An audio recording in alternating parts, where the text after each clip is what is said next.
Shalom jemaat yang dikasihi Tuhan, selamat pagi.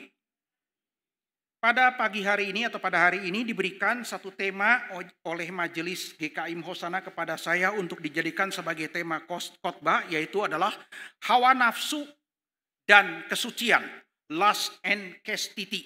Tetapi saudara, terhadap topik tersebut, saya memberikan judul bagaimana kita sebagai orang percaya bisa mengalahkan hawa nafsu, ya. Sifatnya menjadi lebih praktikal, bukan hanya tematik tetapi menjadi praktikal, menjadi praktis begitu ya. How to overcome the evil desire. Saya menyebutkan berdasar kebenaran firman Tuhan bahwa hawa nafsu di dalam kebenaran Alkitab dikategorikan sebagai keinginan yang jahat atau keinginan yang berdosa, the sinful desire or the evil desire, begitu ya.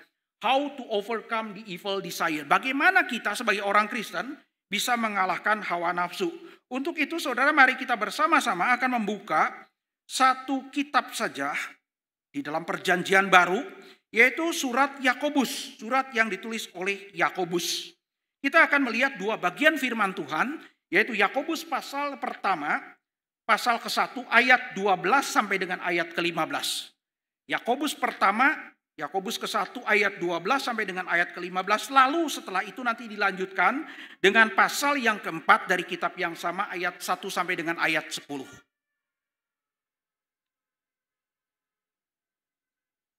Oke, perhatikan saudara, baik-baik. Ayat ke-12, Yakobus 1 ayat ke-12, firman Tuhan berkata demikian, berbahagialah orang yang bertahan di dalam pencobaan. Sebab apabila ia sudah tahan uji, ia akan menerima mahkota kehidupan yang dijanjikan Allah kepada orang-orang yang mengasihi Dia. Apabila seseorang dicobai, janganlah ia berkata, aku sedang dicobai oleh Allah. Sebab Allah tidak dapat dicobai oleh yang jahat. Dan ia sendiri tidak mencobai siapapun dalam pengertian pencobaan yang jahat. Ya.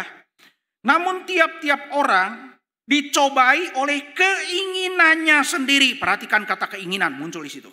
Namun tiap-tiap orang dicobai oleh keinginannya sendiri karena ia diseret dan dipikat olehnya. Apabila keinginan itu telah dibuahi, ia melahirkan dosa. Apabila dosa itu sudah matang, ia melahirkan maut. Kemudian kita beralih kepada pasal yang keempat. Yakobus pasal yang keempat, ayat 1 sampai dengan ayat yang ke-10. Saya hanya akan membacakan sampai dengan ayat yang keempat saja. Ya, nanti saudara tuntaskan membaca sampai dengan ayat yang ke-10. Yakobus pasal yang keempat, ayat 1 sampai dengan ayat yang keempat. Firman Tuhan berkata demikian. Dari manakah datangnya perkelahian dan pertengkaran di antara kamu? Bukankah datangnya dari hawa nafsumu yang saling berjuang di dalam tubuhmu? Kamu mengingini sesuatu, tetapi tidak memperolehnya. Lalu kamu membunuh. Kamu iri hati, tetapi kamu tidak mencapai tujuanmu. Lalu kamu bertengkar dan kamu berkelahi. Kamu tidak memperoleh apa-apa karena kamu tidak berdoa. Atau terjemahan harfiahnya, kamu tidak meminta kepada Allah. Jadi terjemahkan berdoa ya. Atau kamu berdoa juga atau meminta juga kepada Allah. Tetapi kamu tidak menerima apa-apa. Karena kamu salah meminta atau salah berdoa. Sebab yang kamu minta itu hendak kamu habiskan untuk memuaskan hawa nafsumu. Hai kamu orang-orang yang tidak setia, tidakkah kamu tahu bahwa persahabatan dengan dunia adalah permusuhan dengan Allah? Jadi siapa saja yang hendak menjadi sahabat dunia ini, ia menjadikan dirinya musuh Allah. Saudara-saudaraku jemaat yang dikasihi Tuhan, sampai di sana pembacaan firman Tuhan. Yang berbahagia, yang bersukacita ialah mereka yang bersedia. Telinga dan hatinya terbuka untuk mendengarkan firman Tuhan dan melakukannya. Saudara-saudaraku jemaat yang dikasihi Tuhan, seperti tadi saya katakan di bagian pembukaan, di dalam bagian introduction, ya, dalam bagian pengantar, bahwa topik atau tema hari ini adalah berbicara mengenai hawa nafsu, lust, ya. Saudara, kalau kita berbicara mengenai hawa nafsu, kita tidak asing lagi dengan istilah ini.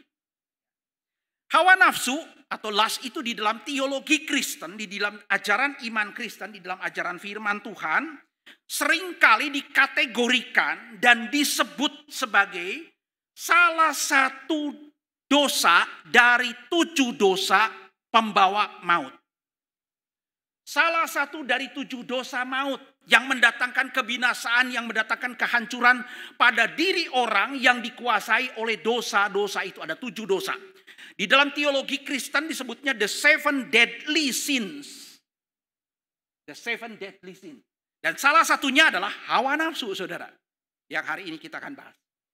Saudara-saudara, menariknya bukan cuma teologi iman Kristen yang membahas 7 dosa pembawa maut, the 7 deadly sins. Tetapi gereja Katolik Roma, ya, gereja Katolik Roma menyebutkan the 7 deadly sin, 7 dosa maut itu sebagai the 7 mortal sins. The 7 mortal sins. Artinya dosa yang berat, diterjemahkan, ya. Dosa yang berat yang mematikan, mortal. Dosa yang berat yang membunuh, yang menghancurkan diri orang yang dikuasainya. Saudara, menariknya di dalam teologi Roma Katolik, ya, ada 7 dosa yang disebut sebagai the 7 mortal sins. Maka mereka mengkontraskannya, mempertentangkannya dengan dosa-dosa yang disebut sebagai the venial sins, ya, venial sins. Apa itu venial sin? Diterjemahkan dalam bahasa Indonesia dosa-dosa yang ringan. Dosa-dosa yang sepele, misalnya dosa-dosa yang gak terlalu berat. Venial sins, begitu ya. Misalnya menyontek dan lain sebagainya. Tapi ada 7 dosa yang mematikan, membunuh. Nah, menurut teologi Roma Katolik mengatakan begini. Kalau kita sebagai orang Kristen, menurut mereka, orang yang sudah percaya kepada Tuhan Yesus, melakukan salah satu dari 7 dosa pembawa maut, maka 7 dosa pembawa maut itu akan memutus anugerah Tuhan kepada diri kita. Memutus keselamatan yang Tuhan berikan kepada kita. Sehingga orangnya itu dikatakan maut dalam pengertian binasa. Binasa bukan cuma binasa dalam pengertian temporary, mati di dalam dunia ini, tubuhnya mati, tapi mengalami kematian kekal. Apakah saudara-saudara percaya kepada itu? Saya sebagai orang Kristen, sebagai orang apalagi yang menganut paham teologi reform, saya percaya saudara-saudara, orang Kristen yang sudah benar-benar bertobat, orang Kristen yang sudah benar-benar dilahirkan kembali, bisa jatuh ke dalam melakukan salah satu dari 7 dosa pembawa maut, tetapi dia tidak akan bertekun di dalamnya. Bisa jatuh, tapi tidak akan bersuka cita, berkanjang di dalam dosa itu. Maka saudara, bagi saya sebagai orang yang menganut paham teologi reform, orang Kristen yang sejati tidak akan pernah terlepas dari anugerah Tuhan. Terpisah dari anugerah Tuhan, terpisah dari keselamatan dan kehilangan keselamatan. Itu. Ya, nah saudara-saudara, pertanyaannya kalau kita akan membahas mengenai hawa nafsu, apakah yang diajarkan oleh firman Tuhan tentang hawa nafsu yang harus saudara dan saya sebagai orang Kristen memahami dan mengertinya? Yang mana hari ini hawa nafsu itu akan dikhotbahkan, dibicarakan. Apa yang harus saudara dan saya pelajari untuk kita sebagai orang-orang Kristen mengerti tentang hawa nafsu, berkenaan dengan hawa nafsu, apa yang Alkitab firman Tuhan ajarkan kepada kita. Maka saudara, dalam persiapan dan perenungan saya mendapatkan kebenaran kekal ini. Ini yang disebut the timeless truth, atau di dalam teori ilmu berkhotbah disebutnya proposition, proposisi. Pokok utama dari sebuah khotbah. Setiap khotbah Kristen harus punya pokok utama, jantungnya, senternya. Kemudian nanti penguraiannya mengacu kepada pokok utama itu, mengacu kepada pokok utama itu. Itu yang disebut proposition, saudara. Proposisi. Nah, saya ketika mempersiapkan ini, maka mendapatkan kebenaran ini dari 2 bagian teks Alkitab yang tadi saya sudah bacakan kepada saudara. Bahwa setiap orang Kristen, saudara dan saya sebagai orang percaya, kita sebagai orang-orang Kristen harus mengerti definisi, mengerti konsekuensi, dan mengerti juga tentang solusi. Bagaimana kita mengalahkan hawa nafsu. Kita harus mengerti definisi dan kita mengerti konsekuensi dari hawa nafsu. Dan juga kita mengerti solusi dalam mengatasi hawa nafsu itu. Saudara-saudara, Kalau begitu kita akan masuk ke dalam pertanyaannya. Pertanyaan yang akan membawa kita secara transisional masuk ke dalam poin-poin khotbahnya. Kalau kita harus mengerti definisi itu pengertian. Kalau kita mengerti konsekuensi dan akibat, dan kita mengerti solusi cara menghadapi dan memecahkannya, maka pertanyaannya, apakah sebetulnya hawa nafsu itu? Yang kedua adalah, apakah akibat-akibat yang ditimbulkan, yang disebabkan oleh hawa nafsu itu? Dan yang ketiga, bagaimana cara saudara dan saya sebagai orang Kristen mengatasi dan mengalahkan hawa nafsu? Saudara, dari ketiga pertanyaan ini kita akan masuk ke dalam ketiga poin pembahasan. Ya. Yang pertama adalah definisi atau pengertian dari hawa nafsu. Menurut saudara, apakah hawa nafsu itu? Nah, saudara-saudara, berdasarkan kebenaran firman Tuhan dari dua teks yang tadi saya sudah bacakan kepada saudara, maka saya menyusun sebuah kalimat definisi tentang hawa nafsu. Saya mendefinisikan saudara-saudara bahwa hawa nafsu itu adalah sebagai sebuah keinginan yang sangat kuat, bukan keinginan sekedar keinginan, tapi keinginan yang sangat kuat sampai keinginan itu menguasai pikiran dan hati seorang manusia, pikiran dan hati kita, yang mana keinginan tersebut yang begitu kuat menguasai hati dan pikiran kita, keinginan itu melampaui kebutuhan manusia, melampaui kebutuhan hidup seseorang, melampaui kebutuhan hidup kita, dan bertentangan dengan firman Allah. Bertentangan dengan hukum moral Allah. The moral law of God. Bertentangan, melawan hukum moral Allah. Dan jika keinginan yang seperti ini, keinginan yang begitu kuat, yang menguasai hati dan pikiran kita, lalu keinginan itu dikatakan sebagai keinginan yang melampaui kebutuhan, bertentangan dengan firman Allah, yang mana kalau keinginan itu kita wujudkan, kita buahi karena kita terseret dan terpikat olehnya, maka akan membawa orang tersebut, membawa saudara dan saya kalau dikuasai itu kepada dosa. Menjerumuskan kita kepada dosa dan pada akhirnya kepada maut. Dosa melahirkan maut. Saudara-saudara, dari definisi ini perhatikan, saya akan menjelaskan secara lebih detail. Ada beberapa unsur dan aspek yang terkandung di dalam definisi ini. Yang pertama, keinginan yang begitu kuat. Keinginan yang begitu kuat yang menguasai hati dan pikiran kita, yang mana keinginan itu melampaui kebutuhan. Pertama-tama, melampaui kebutuhan. Tetapi saudara-saudara perhatikan, ya, keinginan berbeda dengan kebutuhan, betul nggak? Ya, keinginan tidak ada batasnya, tidak ada habis-habisnya. Kita selalu punya keinginan, tapi kebutuhan ada batasnya. Kebutuhan ada batasnya sesuai dengan kebutuhan keperluan hidup kita, keperluan untuk saudara dan saya hidup. Misalnya supaya saudara dan saya hidup sehat, hidup layak. Satu kali makan, satu piring. Sesuai dengan porsi perut kita. Itu kebutuhan. Begitu terpenuhi, selesai kebutuhan itu. Terbatas. Limited. Tetapi keinginan bisa tidak terbatas. Kalau nafsu makanmu besar, satu piring merasa tidak cukup. Padahal sesuai kebutuhan. Bisa melampaui kebutuhan.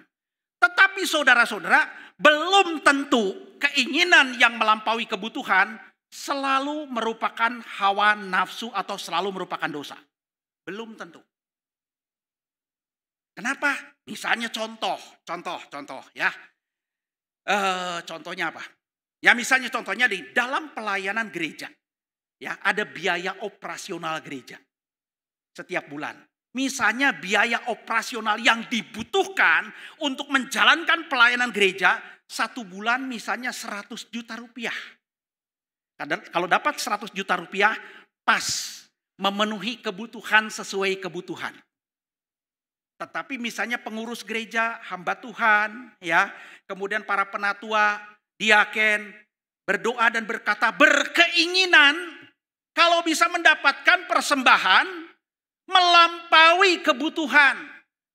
Berkeinginan supaya persembahannya lebih daripada 100 juta, misal 150 juta. Saya mau tanya, saudara. Keinginan yang melampaui kebutuhan itu jadi dosa enggak? Hah? Jadi dosa enggak? Tidak. Belum menjadi dosa dan tidak menjadi dosa. Tetapi kalau caranya untuk memenuhi keinginan yang melampaui kebutuhan itu dengan cara yang keliru, dengan cara yang jahat, misalnya menipu orang, merampok orang, baru kemudian dikatakan sebagai hawa nafsu. Maka saudara-saudara, aspek yang lain yang sangat penting, yang sangat fundamental dalam definisi tersebut. Keinginan yang disebut sebagai hawa nafsu adalah keinginan yang sangat kuat, yang menguasai hati dan pikiran seseorang, yang mana keinginan itu melampaui kebutuhan dan melanggar firman Allah, melanggar hukum moral Allah. Dan ketika dibuahi itu melahirkan dosa dan maut, itu baru dikategorikan, didefinisikan, termasuk ke dalam apa yang disebut sebagai hawa nafsu, the evil desire. Keinginan yang jahat, sinful desire, keinginan yang berdosa. Contohnya apa? Misalnya, saudara-saudara, misalnya contoh yang sangat sederhana saja.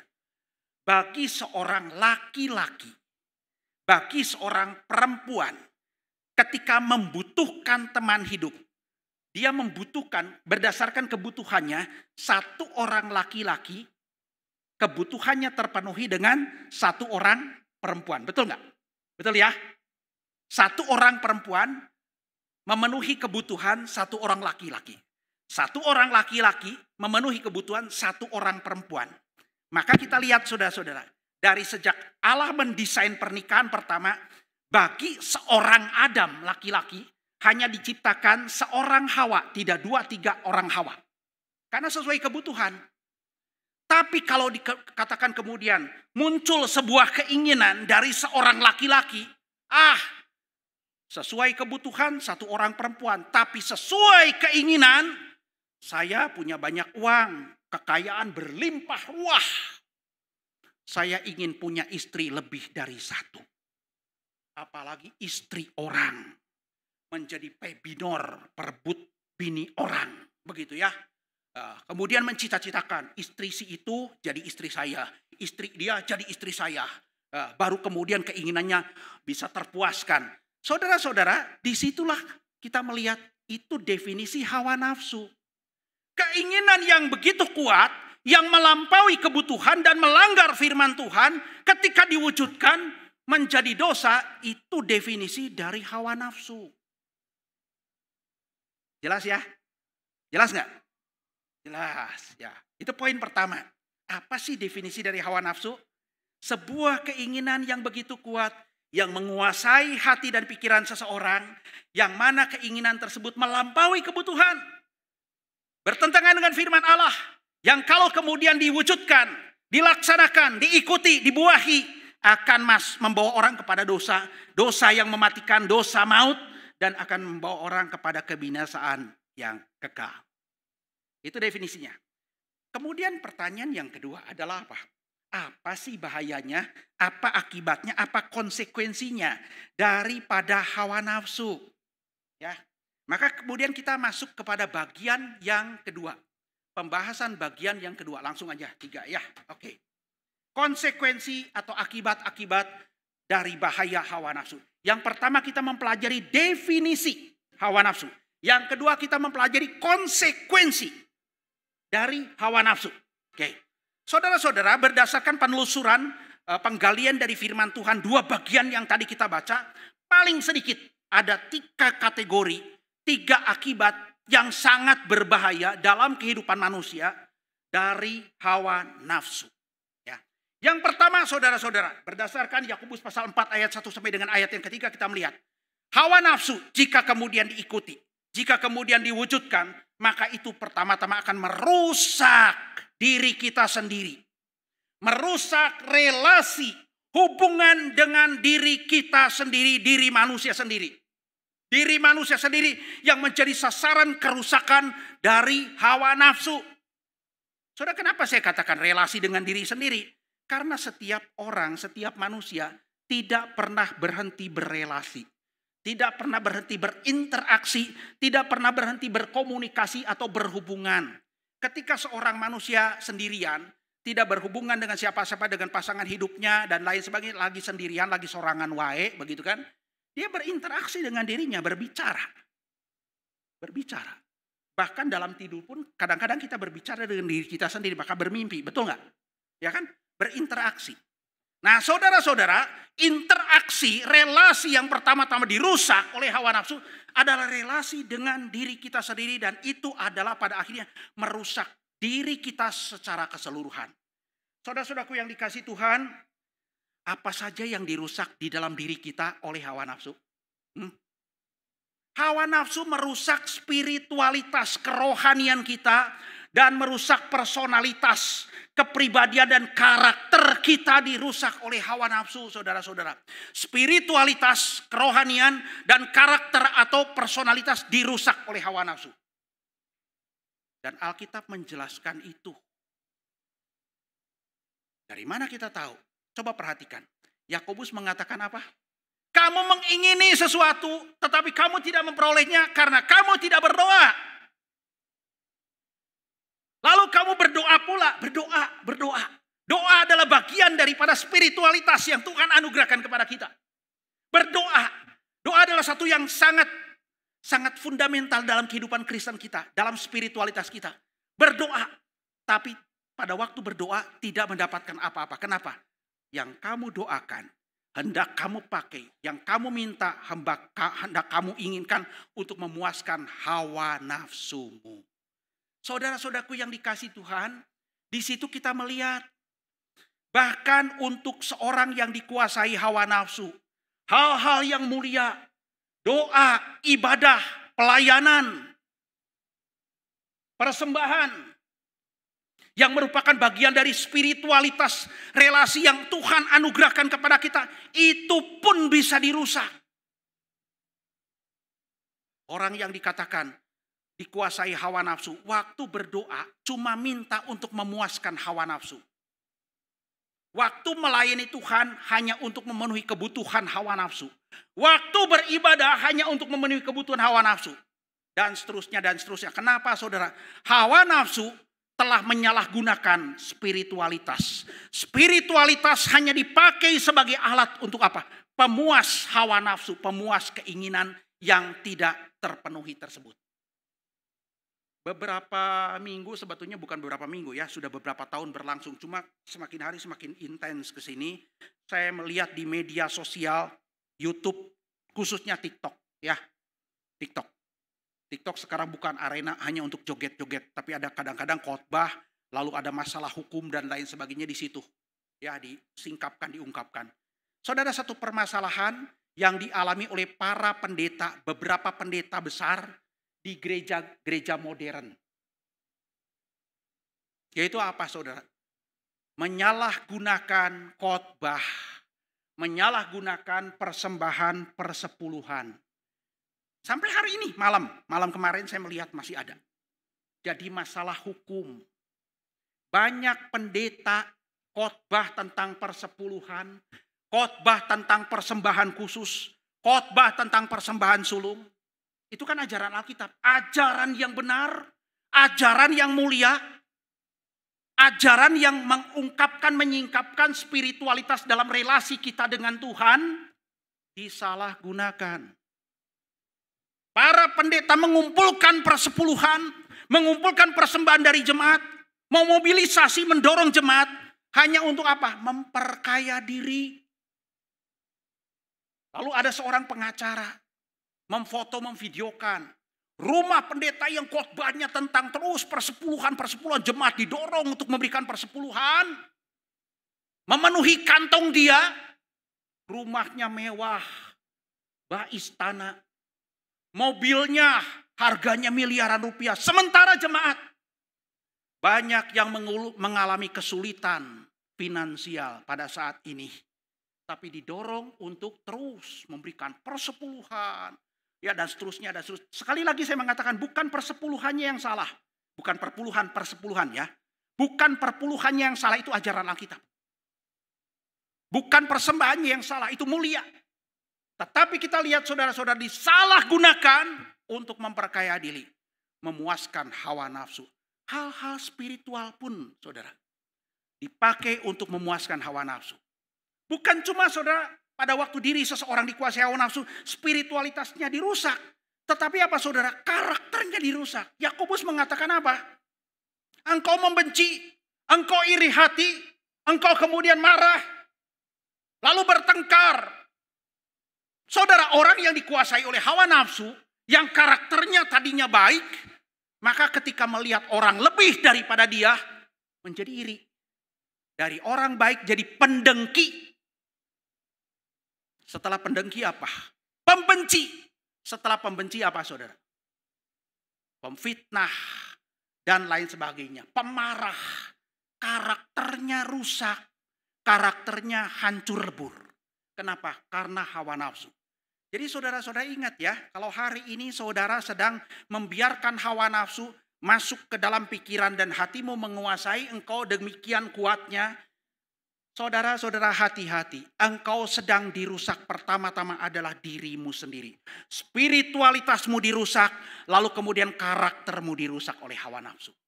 Yang kedua kita melihat saudara akibat dari hawa nafsu, ya jadi poin kedua, subpoin yang kedua, ya.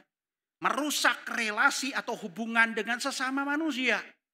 Bukan hanya relasi dengan diri sendiri yang dirusak, spiritualitas rusak, lalu kemudian karakter juga rusak, tapi relasi dengan sesama manusia. Maka Yakobus mengatakan, dari manakah asalnya pertengkaran? Dari manakah asalnya segala macam peperangan, perkelahian, kemarahan dan lain sebagainya? Dari hawa nafsumu. Saudara, bahkan kemudian Yakobus mengatakan, karena hawa nafsumu, ketika engkau tidak mencapai keinginanmu yang adalah hawa nafsu, maka kemudian dikatakan engkau membunuh.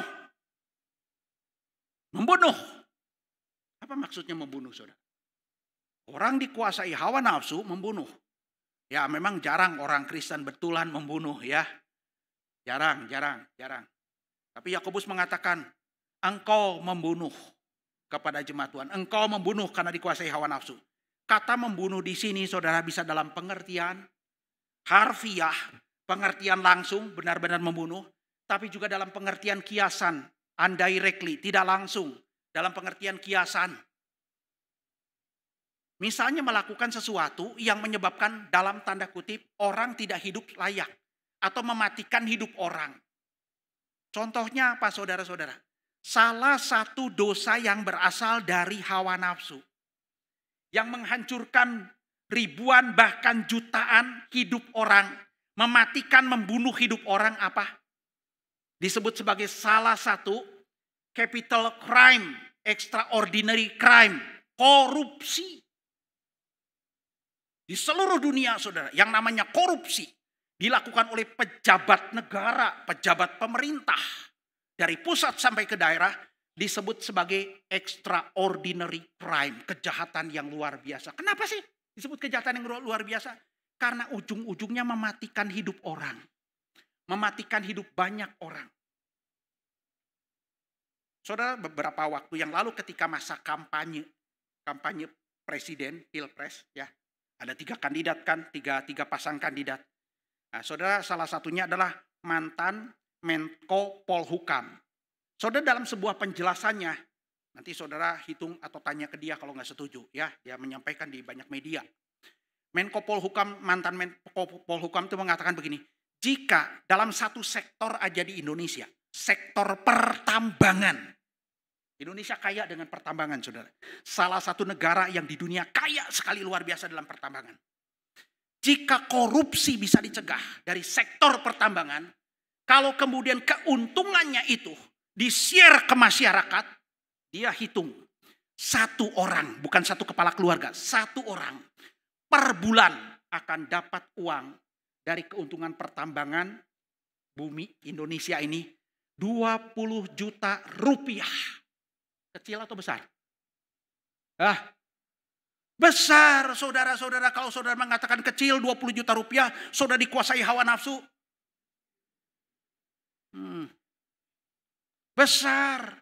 Kalau 20 juta rupiah per orang. Di Indonesia tidak akan ada orang miskin, tidak akan ada orang susah. Buktinya banyak hari ini orang susah. Kenapa? Karena korupsi dalam sektor pertambangan. Itu jumlahnya nggak kira-kira sudah ribuan triliun sudah. 1 triliun 1000 miliar. 1 miliar 1000 juta, saudara, kalikan. Menariknya saudara, menanggapi korupsi yang begitu besar, bejibun, ya. Ada seorang pejabat tinggi negara, orang yang ngaku Kristen mengatakan apa? Gak apa-apa korupsi asal sedikit. Gila gak saudara? Itu orang Kristen. Korupsi mengatakan gak apa-apa. Masih belum hidup di surga kok, asal sedikit. Kristen saudara, bisa mempermuliakan nama Allah Bapa di surga enggak? Mempermuliakan Tuhan Yesus karena perkataannya itu? Sedikit itu relatif saudara-saudara. Kalau dari ribuan triliun, saya korupsi 1 triliun. Gila saudara-saudara. Bandingkan dengan kita lihat sudah, sebuah negara termasuk Indonesia, kenapa enggak pernah jadi negara maju? Salah satunya adalah korupsinya sangat tinggi, dan kedua adalah pendidikannya, banyak sekali masyarakat pendidikannya rendah. Kenapa pendidikannya rendah? Membuat negara nggak bisa maju. Ingin maju tahun 2045, lompat dari middle income trap. Bagi saya sih, saya pesimis saudara. Melihat indeks korupsi dan kemudian melihat pendidikan yang begitu rendah, gaji guru dan gaji dosen di Indonesia sangat amat rendah dan kecil. Apalagi di daerah.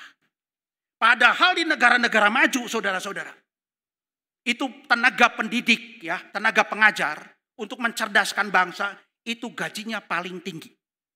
Tapi di Indonesia, gaji guru di daerah 150.000 sebulan pun masih ditunggak beberapa bulan. Bagaimana orang bisa hidup saudara-saudara? Kenapa bisa terjadi seperti itu?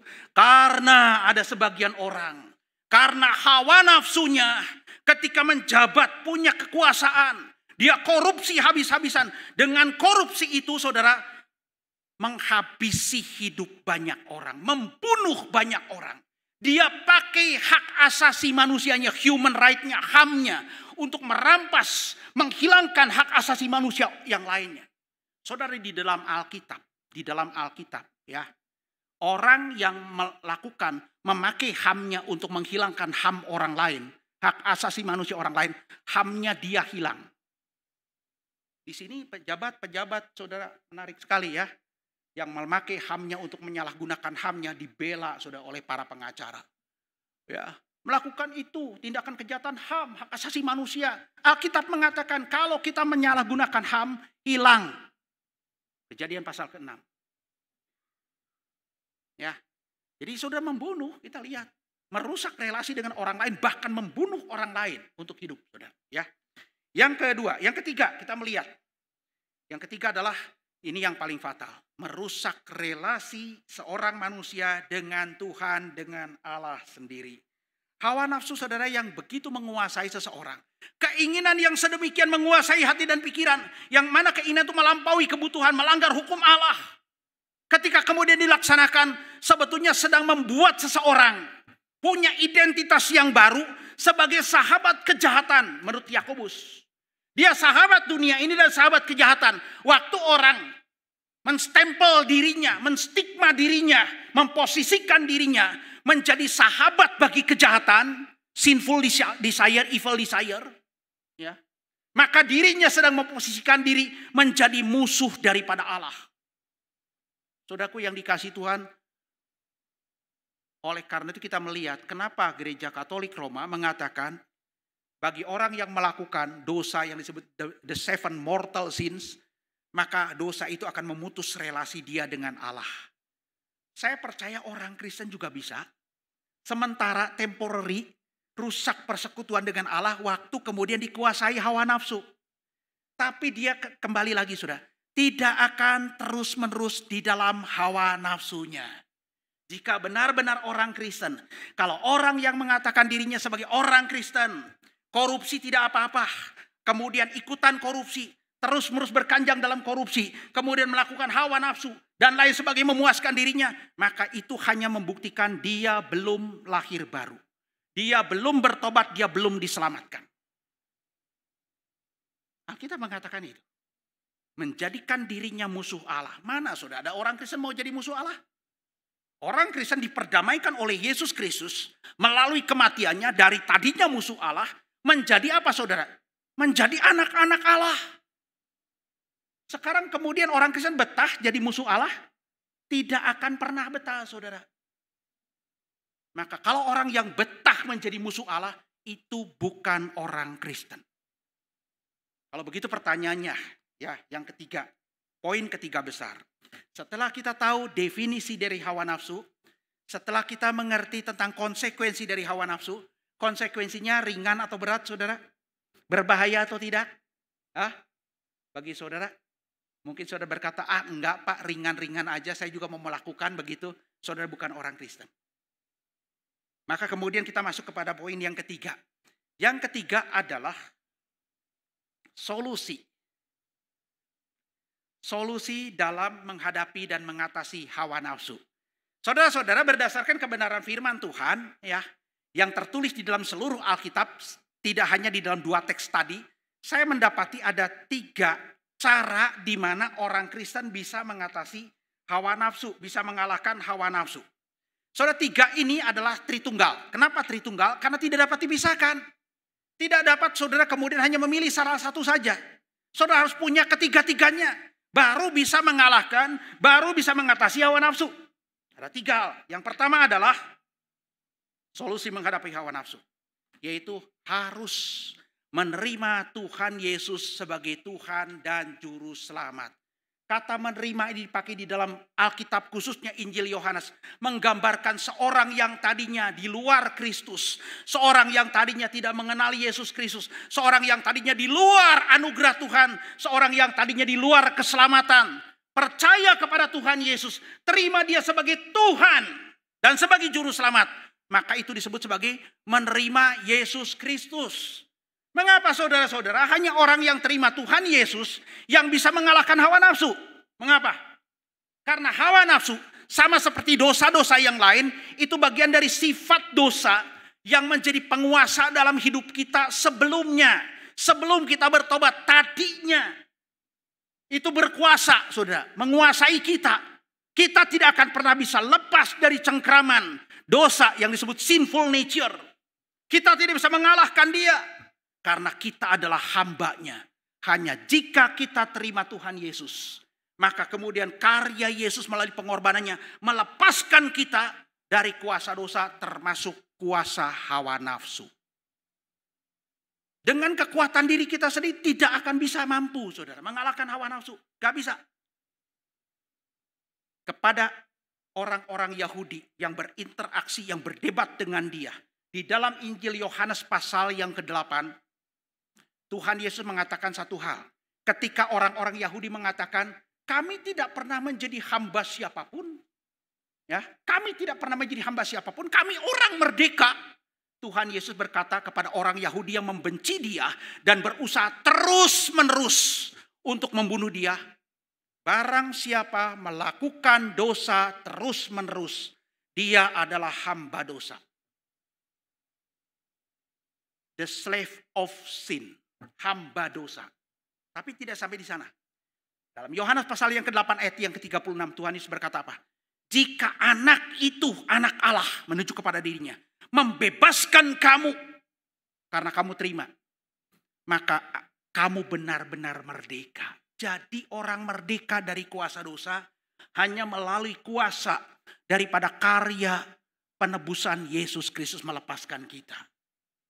Saya mau tanya kepada saudara. Mau tanya, apa bedanya khotbah Kristen dengan khotbah agama lain? Bedanya di mana? Mengapa sih Pak Antoni selalu bawa-bawa Yesus? Dulu kan saudara ada aktivis mengatakan, khotbah Pak Antoni bosan tentang Yesus, tentang keselamatan, tentang Yesus. Padahal saudara-saudara, jantung hidup Kristen kita adalah bersifat soteriologis dan bersifat kristologis. Kalau tanpa soteriologis, tanpa kita berpusatkan kepada Kristus, dan tanpa kita berpusatkan kepada keselamatan, saudara belum jadi orang yang diselamatkan, saudara belum jadi Kristen. Kenapa sih saudara? Ya, bicara Yesus. Apa bedanya dengan khotbah-khotbah non-Kristen? Kalau orang Kristen hanya mengajarkan moralistic preaching, ya, legalistic preaching, harus melakukan ini, jangan melakukan itu, harus begini, jangan begitu. Pertanyaannya bedanya apa dengan khotbah agama-agama lain? Pernah ada seorang pendeta yang pernah khotbah di sini, dia satu kali dengar ceramah dari agama lain di apartemennya. Kok nggak beda ya? Sama. Yang membedakan apa, saudara? Yang membedakan apa? Yang membedakan mereka bukan melakukannya di dalam Kristus, produknya sama, perbuatannya sama, tetapi bukan di dalam Kristus dan bukan untuk Kristus.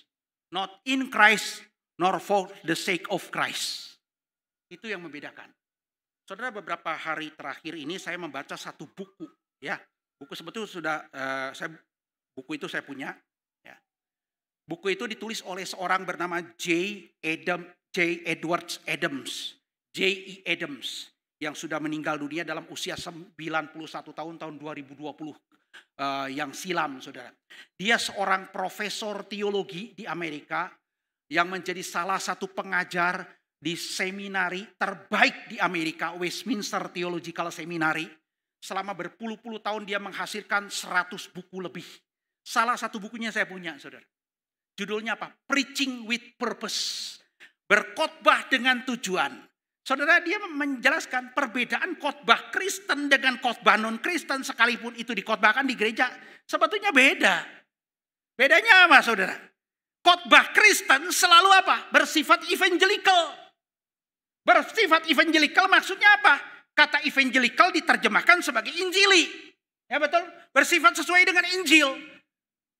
Saudara, selalu membawa orang yang belum percaya di luar Kristus, percaya kepada Yesus di dalam Kristus. Berada di dalam Kristus. Yang di luar Kristus menjadi percaya kepada Yesus. Tapi bukan itu saja, tidak cukup di situ berhenti. Beranjak dari dalam Kristus menjadi serupa dengan Kristus. Jadi saudara, ajaran khotbah itu bersifat dua sisi. Memberitakan Kristus supaya orang-orang yang belum percaya itu menjadi percaya kepada Yesus dan berada di dalam keselamatan. Kalau waktu itu mati, masuk surga. Iya. Tapi penginjilan berhenti di situ. Evangelical berhenti di situ. Salah, saudara. Penginjilan ada dua sisi. Membawa orang yang belum Kristen menjadi Kristen dan membawa orang Kristen menjadi apa? Serupa Kristus, saudara. Jadi preaching Christ dan teaching Christ. Jadi saudara-saudara, kalau saudara belum percaya kepada Yesus, ingin mengalahkan hawa nafsu, saya mengatakan tidak bisa.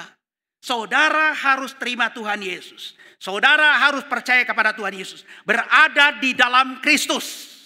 Jika anak itu memerdekakan kamu, kamu pun benar-benar merdeka. Itu kata Tuhan Yesus.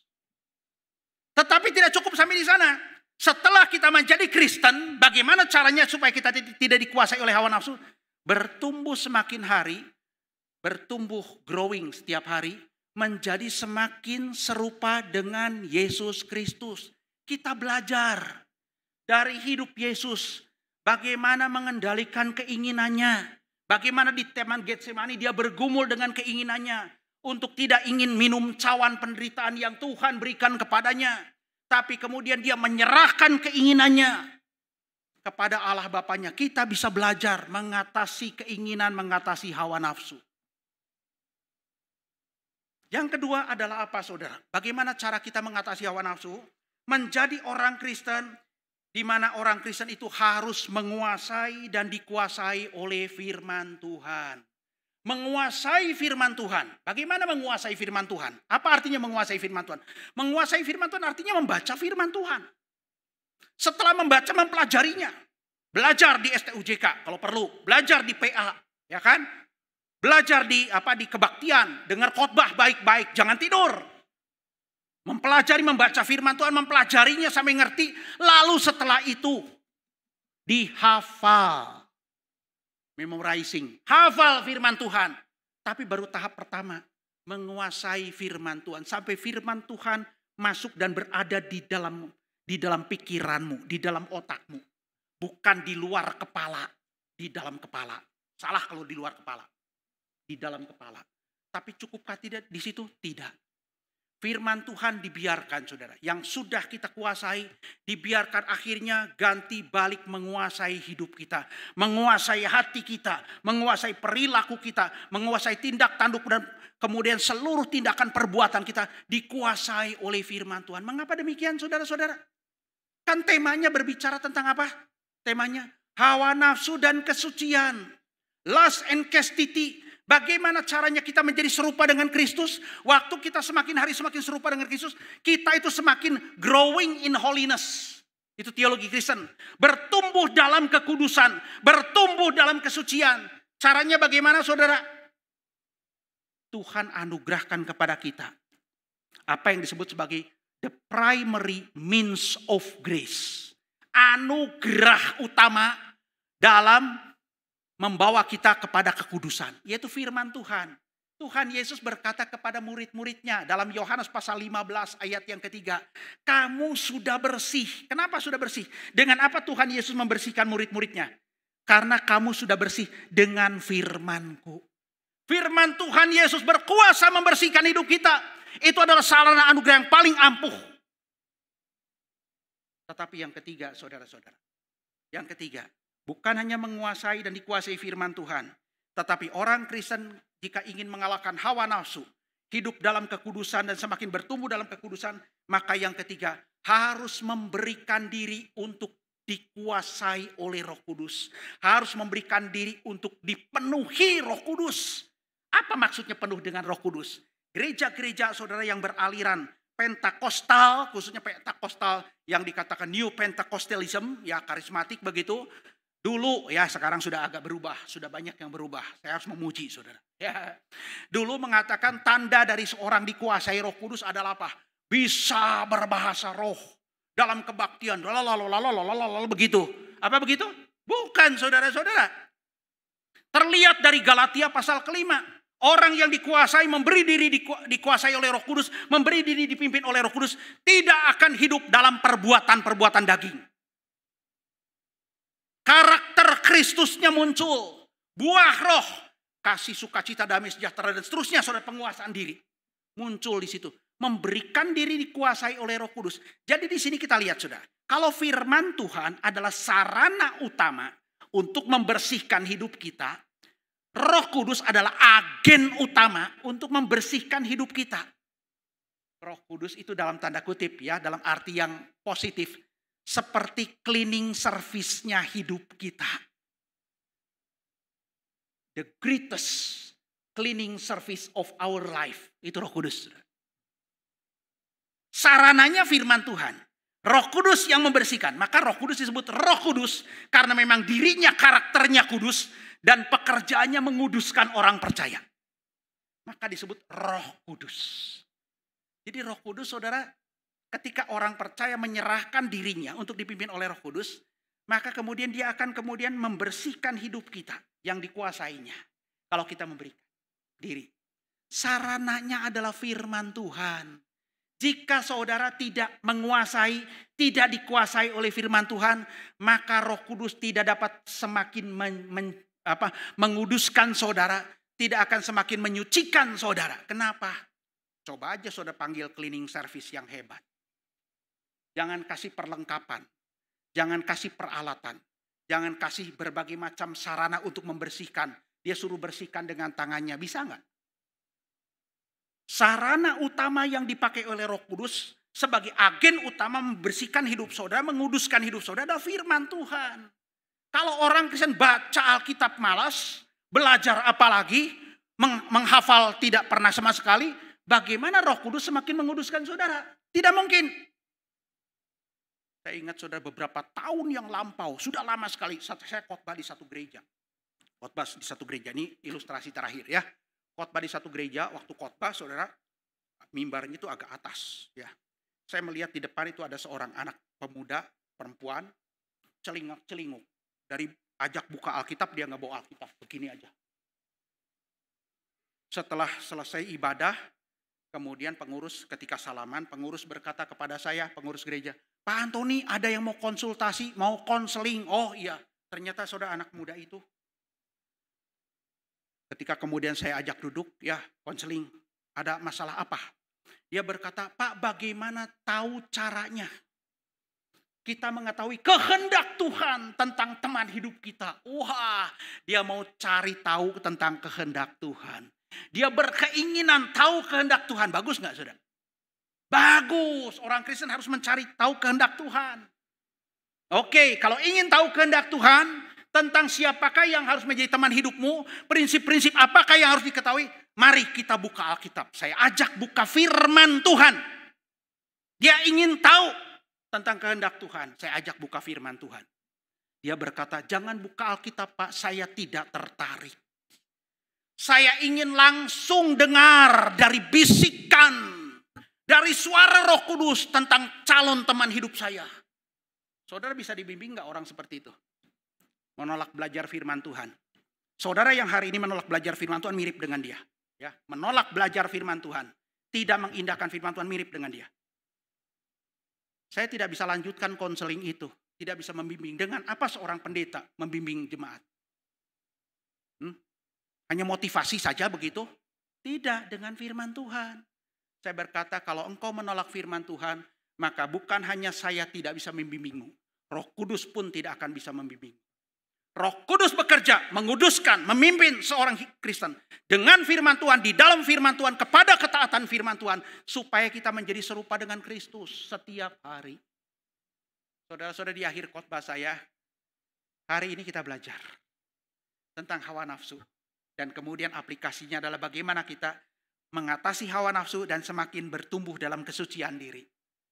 Saudara, apa yang kita pelajari? Bahwa ternyata setiap orang Kristen harus mengerti definisi pengertian hawa nafsu. Kedua, harus mengerti tentang akibat-akibat atau konsekuensi dari hawa nafsu. Dan yang ketiga, yang penting adalah harus tahu cara, solusi. Bukan cuma definisi, bukan cuma konsekuensi yang kita pahami. Solusi bagaimana kita mengatasi hawa nafsu. Biarlah kebenaran firman Tuhan pada hari ini boleh menolong saudara semakin serupa dengan Kristus, bisa mengalahkan hawa nafsu. Kita berdoa. Terima kasih Tuhan, dengar doa kami. Kiranya Engkau akan memberkati jemaat Tuhan yang sudah mendengarkan firman Tuhan. Supaya firman Tuhan tidak berlalu dengan sia-sia dan dirampas oleh si jahat. Melainkan mengerjakan pembaruan di dalam hidup setiap orang percaya, khususnya di tempat ini. Supaya mereka menjadi semakin menjadi orang-orang yang Tuhan kehendaki, menjadi semakin serupa dengan Tuhan kami Yesus Kristus. Terpujilah namamu, dengar doa kami. Berkati jemaat Tuhan, di dalam nama Tuhan Yesus Juru Selamat kami yang hidup. Kami sudah berdoa. Amin. Tuhan memberkati.